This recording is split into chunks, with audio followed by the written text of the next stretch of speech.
So I've been coming here for a few years now and going on about how we need more open platform code, and I set up this thing to deal with that temporarily until we figured out a way how to develop processes that work for actually supporting platforms within the Tiano core project. So in the meantime, I set up this thing called Open Platform Package, which we were maintaining on the Linaro website. And thankfully, we don't need that anymore, because we now have, since I think September last year, the EDK2 platforms directory with all of the platforms that used to be in Open Platform Package, and some new bits that have been added since that turned up. It does still say here remaining hardware platform support scheduled for migration, but that's sadly still true since the Taipei plug fest. I'm going to pick that up, honest. So yeah, basically as the quick overview of what we used to do. So before Open Platform Package, basically there wasn't really any platform code available in the open source Tiano core project. So people would take either their EDK2 and then maybe some drivers from some vendors and some of their own developed platform code and some drivers from some other vendors and maybe some additional add-ons on the side and squash that all together. We tried to pull all of that together in an Open Platform Package, and now that's all gone. So we do actually have platforms today that ship entirely with the components that live within the Tiano core project. This slide is slightly out of order with the actual explanation of what EDK2 platforms is. So I'll go straight to that. It's an official Tiano core repository to hold only open source components. That's the link to it. You can go there and look at beautiful code. The master branch holds all of the platforms that are actively tracking the EDK2 master branch. So there are also develop branches and stable branches that you can have for platforms where the maintainers are not interested in looking after and maintaining against current EDK2 head. And apart from just the platform-specific code, we also have open source device drivers in this tree. Additionally, because we know that some companies have issues with accepting binary drivers, we do still permit some parts of platform ports, parts of drivers to be binary only, because I'm of the opinion that while I would like everything to be open source and beautiful, if being strict and rigid on that means I don't get the 90% of the code that's actually open source, then that's a shame. So what we did was created a separate repository for non-OSI components. So anyone who's good to work with BSD licensed code can look at the first two repositories, and anyone who's happy to look at everything can go to non-OSI as well. Because this is the special case with special licensing, there's no default license for this tree. So anyone who wants to submit any binary modules, drivers to this repository will need to explicitly specify what license those things come under.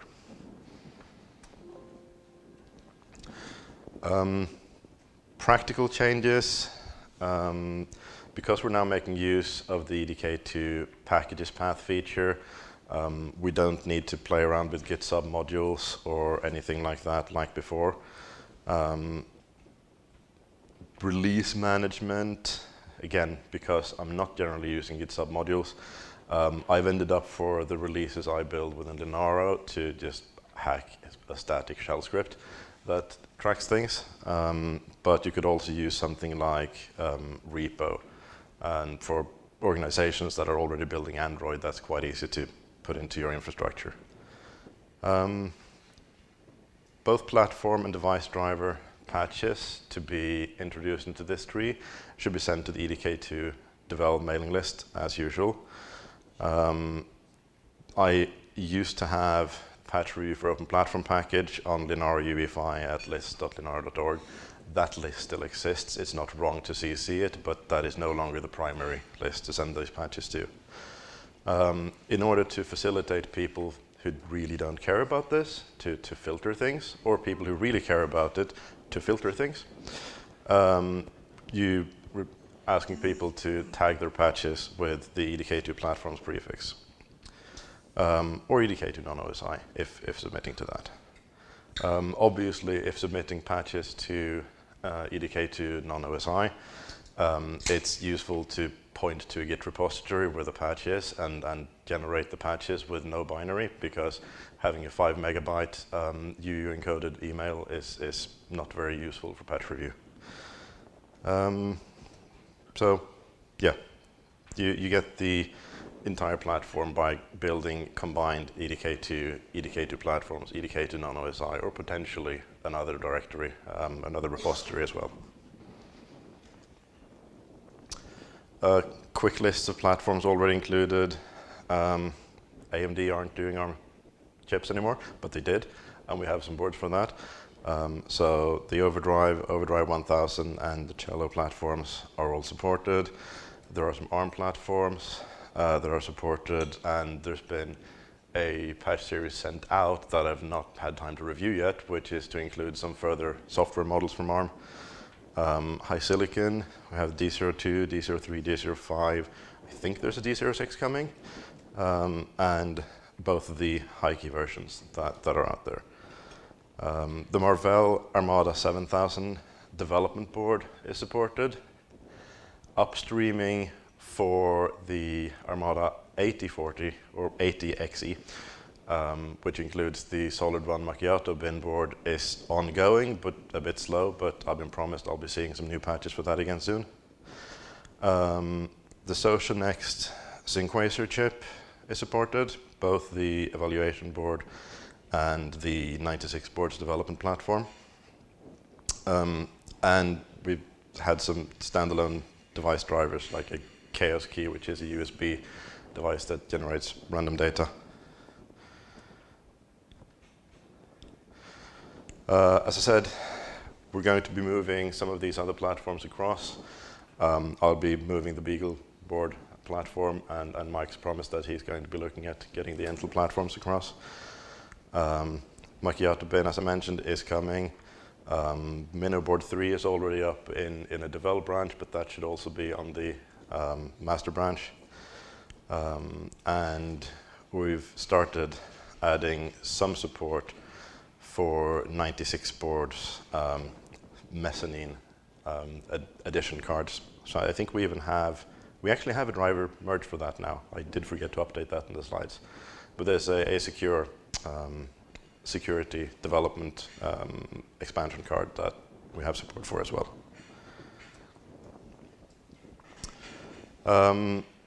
To simplify my life, I put together a set of shell scripts and things to mean I don't need to remember exactly what arguments to pass to the UEFI, the EDK2 build command every time. So that's a set of scripts I have under the Linaro Git repositories. Because this is a kind of fundamental change from how we're building things with Open Platform Package to how we do in EDK2 platforms. I've kept the old scripts around under the old names, but I also have new scripts for working with this. Basically, all this does is it means you don't need to figure out which compiler you're using, which toolchain profile to pick, and all of the other things. It gives you shorthand for configuration files that sorts that out at runtime.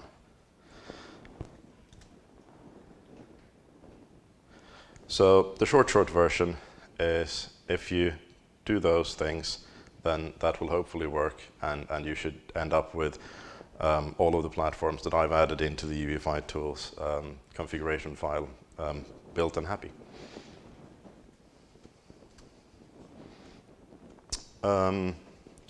Tiana Core contribution agreement was bumped from a 1.0 version to a 1.1 version last fall.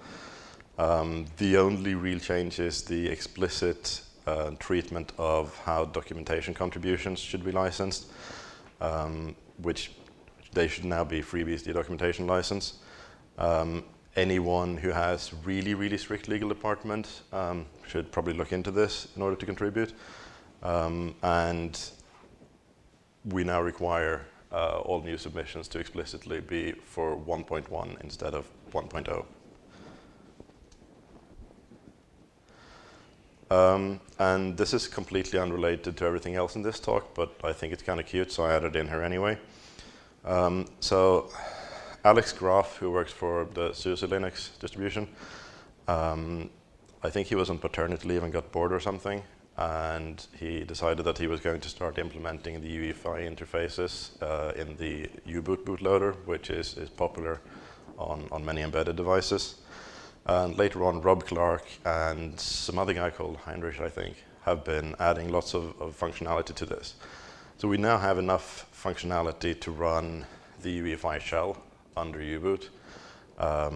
We have, the initial port was made specifically so that Alex wouldn't have to deal with anything special for his installer images, so he could just use the UEFI port of Grub for his booting his SUSE Linux. We nearly have sufficient support for running the SCT. I'm not saying passing the SCT, but I'm saying running the SCT. And that's something I'm really looking forward to, because I think that's going to be really useful to have two completely open source, completely separately developed implementations of UEFI that we can run the test suite on. And that, for me, is a way of testing the test suite, which surely is great. I think I managed to stretch that out for longer than I did in Type A, but that is actually the end of it. Any questions? Okay. I will be here for the speakers thing. One question, Vincent. Hey, ooh, where's the question at? Oh, all the way back. That guy. Nope, I'm going to give you the talking stick. We paid good money to rent these things. We're going to use them. Also, while walking over here, I have time to comment on the fact there are two more Intel platforms that weren't on that list. There's a Core and Xeon platform available in the Devil mid-platform dev tree. Okay. That's up on that as well. Hey, good talk. Question, are any of those platforms blob-free, or do they all have blobs? Yes.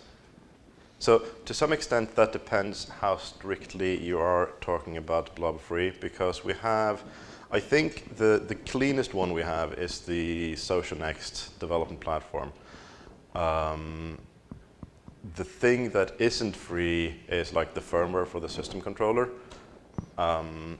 But everything else about that port is completely blob-free.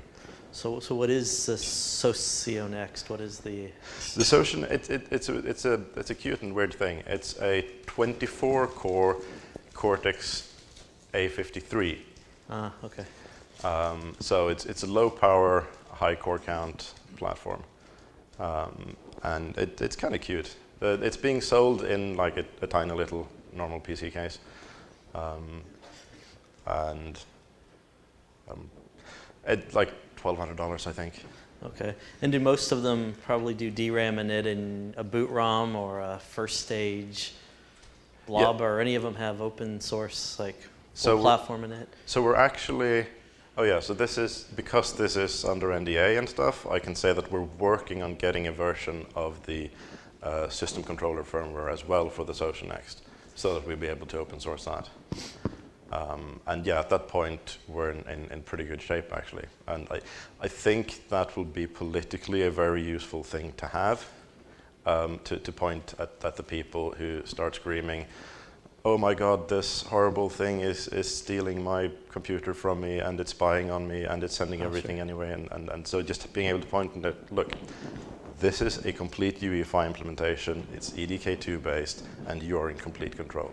So yeah, having that vehicle would be very useful from that point. And another one that might be nice, maybe if you haven't reached out to the Rockchip guys, because I know that they have a full open core boot port, like the 3288 and stuff. Okay. With the DRAM in it. And so I think the boot ROM just does the load into SRAM, but Trust Zone's left open and everything. So okay. That's a nice SoC maybe to encourage your friends over there to provide a port. Okay. But no, it's good stuff. So thanks. Thanks. Another question?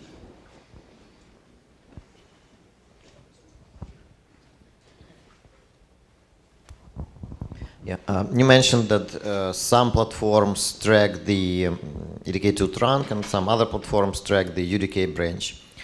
So do you know if any non-Intel platforms track the UDK branch? No. You don't know, or they don't track? They don't track. Okay, thanks. Well, they track the EDK2 master. They don't track they're not against UDK. Yeah, that is the reason why you'll see some of the platforms end up in a, they won't be in the master, they'll be in like a devil tree, because and devil DEVEL, not DEVIL, just for the people not getting closed caption. Mental note, add closed caption.